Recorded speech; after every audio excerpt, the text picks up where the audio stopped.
So this is Joshua 3:11, and we want to see, does it have Aron Habrit, the Ark of the Covenant, or does it have Aron Yehovah? Oh, there it is on the right.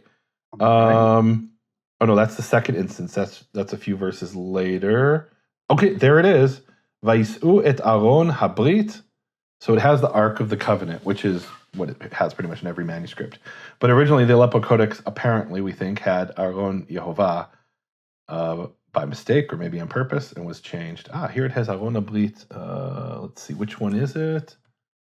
We have to, the phrase appears repeatedly. So it's the one that says, no, I lost my place. No, it's right there. 3:11. Hine Aron Habrit Adon Kol Haaretz. Oh, there it is. No, you got it there. Sorry, so that's it. Hine Aron Habrit Aron. Is that Aron or Adon? That's Adon. Oh, that's hard to tell, actually.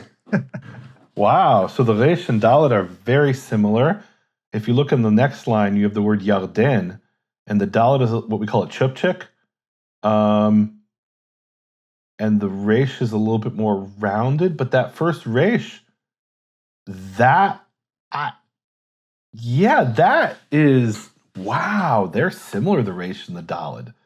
That could be Aron Kol Haaretz. It's obviously meant to be Adon, and I say obviously based on other manuscripts.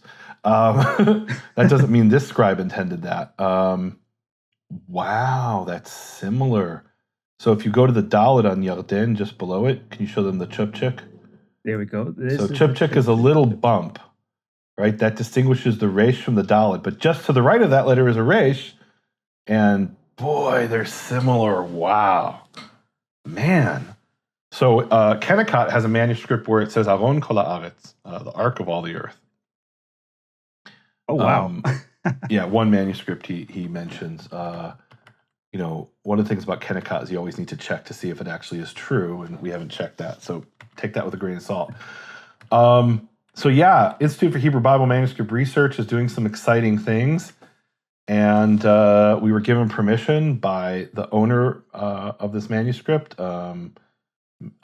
Jackie E. Safra, to publish these images and make them available. And it's the first time they've ever been published with the verse numbers identified. So yeah, that's pretty cool how quickly we were able to find that. That's very cool.